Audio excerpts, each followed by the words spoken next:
நடிகர் கௌதம் கார்த்திக் அவர்கள் தமிழ்ல ஒரு சில படங்கள் நடிச்சிருக்காரு. ஸோ, நான் அவருடைய ரசிகர்களுக்கும் சரி, அவருடைய அப்பா நவரச நாயகன் கார்த்திக்கோடைய ரசிகர்களுக்கும் சரி, கார்த்திக் அவர்கள் ரீச் ஆன அளவுக்கு கௌதம் கார்த்திக் அவர்கள் மக்கள்கிட்ட ரீச் ஆகலைன்ற ஒரு சின்ன வருத்தமும் இருக்கு. ஸோ, கூடிய சீக்கிரமே நல்ல ஒரு ரீச் ஆகணும் சினிமா இண்டஸ்ட்ரியில அப்படின்ற மாரி அவங்களுடைய ரசிகர்களுடைய விருப்பமாகவும் இருக்கு. சமீபத்தில கௌதம் கார்த்திக் அவர்கள் என்ன சொல்லியிருக்காருன்னா, அவருடைய நடிப்புல வெளிவந்த முத்துராமலிங்கம் அப்படின்ற ஒரு படத்துல நடித்ததற்காக உண்மையிலேயே நான் ரொம்பவே வருத்தப்படுறேன். அ அது வந்து நான் செஞ்ச ஒரு மிகப்பெரிய தவறா நான் வந்து கருதுறேன். போதிய அறிவும், புரிதலும் இல்லாததால அந்த படத்த நான் வந்து ஒத்துக்கிட்டு நடிச்சேன். என்னுடைய வாழ்க்கையிலயும், திரைப்பயணத்திலயும் ஒரு மிகப்பெரிய தோல்வியாக அந்த திட்டம் இன்னிக்குமே இருக்கு.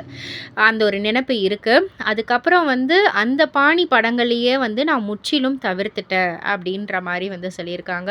ஸோ, இத பத்தி நீங்க என்ன நினைக்கிறீங்க? உங்களுடைய கருத்து என்ன? அப்படின்றத கீழ உள்ள கமெண்ட் பாக்ஸ்ல குறிப்பிட்டு சொல்லுங்க. மறக்காம சேனல சப்ஸ்கிரைப் பண்ணி பக்கத்துல உள்ள பெல் ஐகான கிளிக் பண்ணிடுங்க.